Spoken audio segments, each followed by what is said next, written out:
One EA franchise that was dormant for far too long was Skate. So when EA announced during their EA Play Live event that they hosted in June of 2020 that Skate would be making a return, the excitement, the thrill, the celebration was palpable. I mean, if you go to IGN's video here that only shows the Skate announcement from that event, you can see the likes to dislikes ratios looking overwhelmingly positive and people just celebrating and hoping that they live through the years until the game drops. Everything has led us to this moment. This is it, boys. We made it. They're so passionate about it. This game's going to be sick. I mean, you can see that this is something that's been highly anticipated. And over the months and years, we've been shown a bit of gameplay. They've been relatively communicative about the state of the game's development. So this, for example, is a video from June 30th, 2022, just titled Still Working on It. And there we get a glimpse of some prototype gameplay, as well as some gameplay that seems to be more in line with how the game will look in the final release. So here's what that looks like for those who are curious. Warning, what you're about to see is pre-alpha. Things might look a little different than you're expecting, but we're still working on it. I mean, it's cool to see stuff like this. Back. And yeah, we're still working on it. The physics is a big part of Skate. That makes a comeback. Showed you where we've been. And I mean, for a game in its prototype stages, animation-wise, it's already looking pretty clean. There's a glimpse of something a little more final looking. What you told us and started building. But San Amsterdam wasn't built in a day. We're giving you more freedom, more ways to express yourself. People are playing, and we're listening. I mean, this looks like so much fun.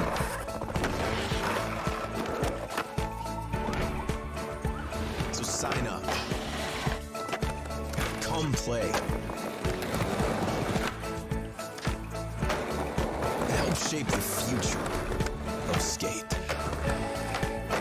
Looking really damn impressive so far, and if you look at the likes to dislikes ratio of this video, 41,000 upvotes, only 220 downvotes. I mean, universally positive feedback. People especially praise this kind of transparent communication with comments like, I don't remember the last time I saw the developers being honest with the community for a game. They aren't saying it's almost ready. There's still lots of work to do, but they want us to know what's going on, and I just love that. It's a breath of fresh air compared to being told it's almost here by many other game developers in the past. This trailer teaser is genuinely one of my favorites in a long time. Thanks, guys. I love the confidence these guys have in this game. They even showed pre-alpha gameplay. Most developers would wait until they have something impressive. Skate already has something impressive to start with. So you can see a lot of goodwill has been built up surrounding this game, but that has recently been marred by one particular announcement that has now people being a little more reserved about their excitement for this game.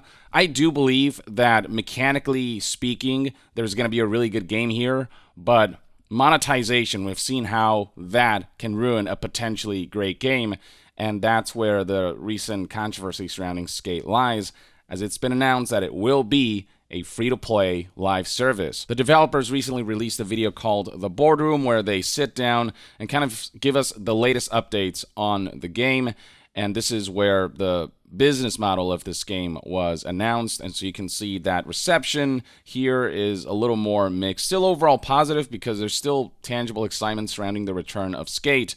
But the announcement of free-to-play monetization has certainly raised some doubts, especially given that the publisher is EA and the way they've dealt with monetization in the past and the way monetization has ruined potentially awesome games published by EA has got people thinking maybe this could turn out to be a similar situation, and I don't blame anyone who thinks that way. I mean, think of all the amazing franchises EA has already ruined, from Command & Conquer to Star Wars Battlefront, Dungeon Keeper, Need for Speed, Dead Space, The Sims, BioWare as a whole, essentially, Mass Effect Anthem. I mean, they've done their IPs dirty so many times with their attempt to live servicify everything that, yeah, it's not an impossibility that Skate might be a victim to this. Details shared in that video were reported by news outlet The Verge in an article whose headline reads, Skate's developers say going free to play is a natural evolution of the franchise.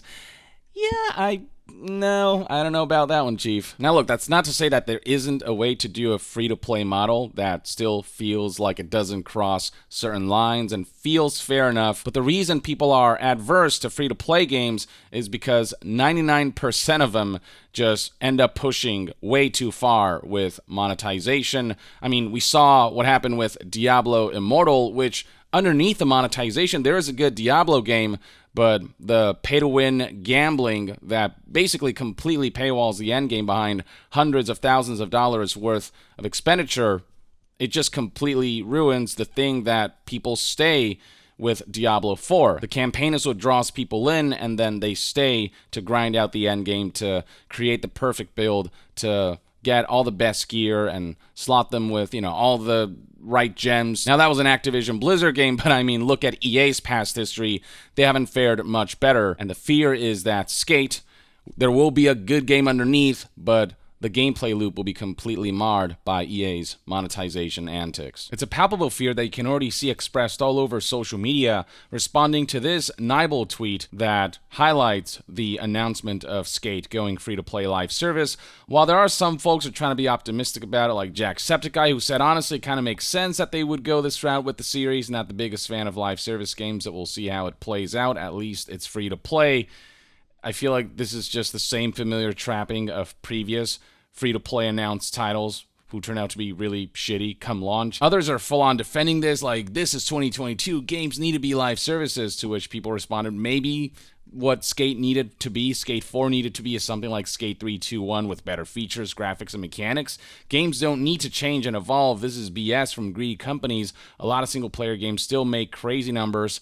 Elden Ring will be Game of the Year, being in the old business model. And then below that, you've got a number of people disillusioned by this announcement. Live service, free-to-play, Squidward meme of his whole world shattering. Someone up here, Twitter user Pio, said, with one tweet, all my hype and excitement went to zero. This legit ruined my day. Nibel responded with, it's been a pleasure, bud. And just tons of people expressing how unhappy they are about this announcement.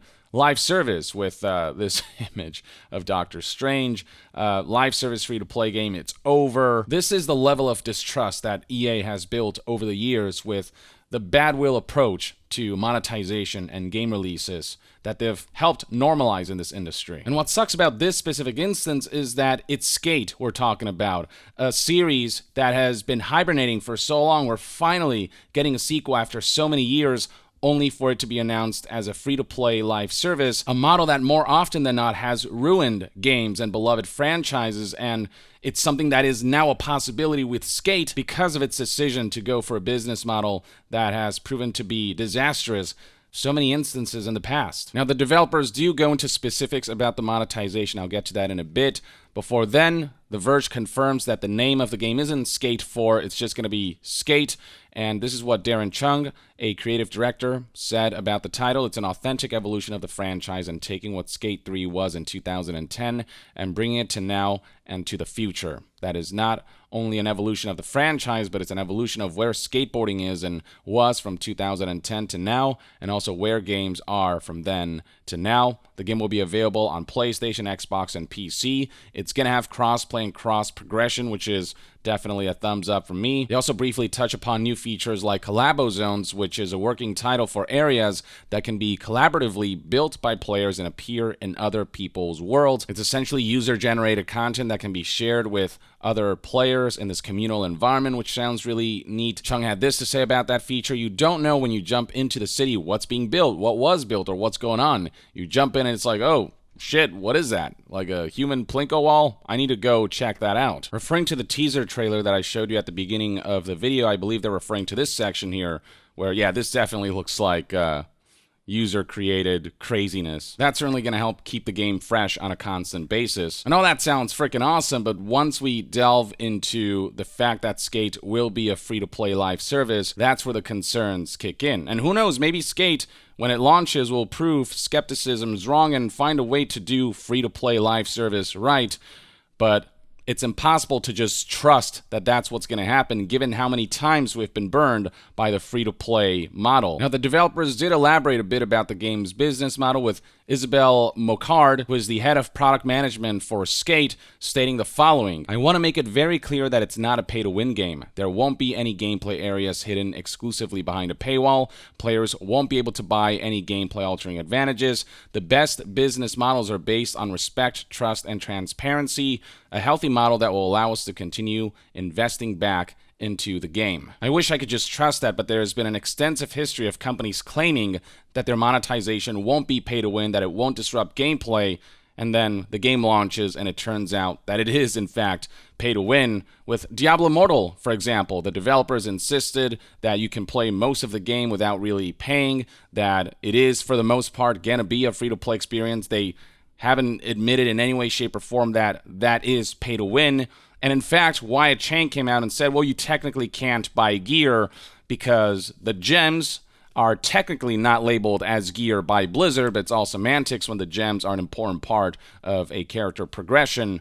So there's just been so much bullshit surrounding that them saying, oh, we promise this is not pay to win, or we promise this isn't going to be disruptive to the flow of the game, the gameplay loop, the progression loop, the rewards loop. Those promises having been broken so many times in the past, it's just impossible to take their word for it. Not to mention that with EA specifically, they're happy to lie to people about the true nature of their monetization schemes. With their sports games, FIFA, Madden, and their Ultimate Team modes, they still refuse to admit that that stuff's pay to win, because technically you can progress through gameplay, except of course if you do it that way, it'll take you years to get to where a paying player can get to in a matter of hours by just rolling those slot machines, as long as they're willing to pay the price. FIFA is very much pay to win. EA refuses to admit that.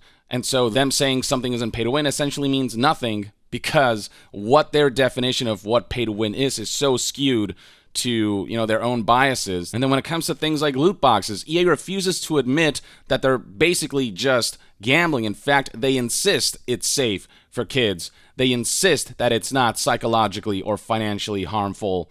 They will lie to you and to themselves to maintain the status quo of a lucrative venture that's ultimately predatory and harmful. EA's assurances and promises when it comes to monetization have ceased to mean anything, because they've just lied so much, because they've betrayed so much. It becomes especially concerning when they talk about how the microtransactions in the game are primarily going to be about cosmetics and convenience, which sounds like a word they're using to substitute for essentially gameplay affecting microtransactions, potentially pay-to-win elements, or time savers, as Ubisoft likes to call them. That's kind of the vibe you get from this. Oh, it's not that we're allowing you to pay to win, it's just for people who don't have time, this just makes it a lot faster.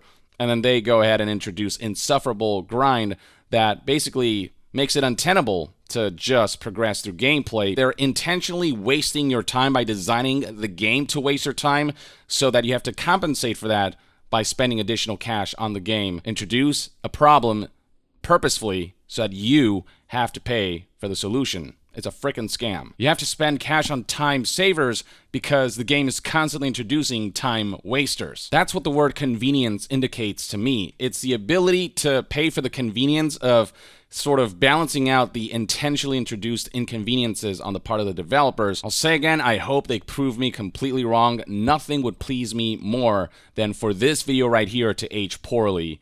But I've been burned enough in the past where I don't believe expressing this kind of skepticism is unwarranted. One last thing that this article reports is they asked the developers whether it was ever considered that the new Skate game would be just the traditional premium fee type of model, or if it was always going to be a free-to-play monetized experience, live service, to which the developers said this, or specifically Chung here said, honestly, it's always kind of been that, free-to-play, even from really early on. If I could go back and make Skate 3 in 2015 or something, I don't know if it would have been a box product. I think it just makes sense for the franchise in terms of what the community wants. I don't know if having an iterative title makes a ton of sense. It feels like it sounds tried to say the natural evolution of the franchise and skating and games, and all of those things coming together seems like the right thing for us to pursue. I'll be honest with you, I like nothing about any of what was said here by Chung. There is absolutely no reason for a game to become a free-to-play live service. In fact, Games like Monster Hunter prove that you can do a live service type of thing where the game feels like it's constantly evolving while maintaining aspects of that traditional, transparent business model of you just buy the game and then buy some expansions that genuinely expand upon the base content. And in between those expansions, you get those free updates, and it keeps people happy and coming back. Same with Splatoon, which is a game that's got events going on at a constant pace. It's got expansions that release every once in a while, and in between, it's just free events, free content, free you name it. And that's a good live service model that's just very transparent with a one-time fee for certain checkpoints of content updates and, of course, the base game, but doesn't demand you to pay for the ability to customize your characters, doesn't unreasonably diminish your grind so you can't get those rewards that you want. And I feel like if Skate would have been a model like that, then fantastic. But them going the free-to-play, monetized live service route, that's been a minefield for gamers and even to developers who are forced to intentionally cripple the design of their game to ensure that there are elements there that do lure people into the microtransaction store. Another concern to keep in mind is that a live service model is usually used as an excuse to ship a game incomplete because, hey, there's a roadmap and the rest of the content will come later. Don't worry about it. We'll do a consistent release. But then, if the game's rushed to launch because of all of the bugs and issues that they have to fix, the work that is involved in making new content, that kind of takes a back seat because they have to fix the game first, and so work starts piling on, and suddenly the live service, the roadmap starts getting delayed left and right. We've seen this pattern happen. Will Skate fall in a similar pattern of, just releasing a live service that's just a skeleton of what the full-fledged game should be because the rest of the game is still being built and will be released over time instead of a full-fledged, fully polished and final product launching whose future content builds upon a complete foundation rather than finishing an unfinished foundation. That's another aspect of live service that worries me, another aspect of Skate going free-to-play live service that makes me concerned that this game's potential will be marred. But again, hey, developers, prove me wrong, and I'll be very happy for the Skate community if this ultimately turns out to be a good Skate game with a reasonable enough monetization model amidst this free-to-play live service structure. I suppose only time will tell, but I'll be honest, I was pretty excited about this. My excitement is a lot more diminished now, but I'll still be on the lookout to see how this game ultimately turns out. But that's one man's take. Let me know in the comments below what your thoughts and opinions are on the developers announcing that Skate is going free-to-play live service. Do you trust that the Skate developers will do this right? Or do you think hearing this announcement that this game is doomed to fall prey to the usual AAA live service launch antics of a broken product that's unfinished and that demands way too much additional payment for just reasonable, fun progression and gameplay? Share your thoughts below, and to be further updated on all things gaming news, reviews, and discussions, stay tuned right here on Young Yeah. I'll see you guys next time. Young out.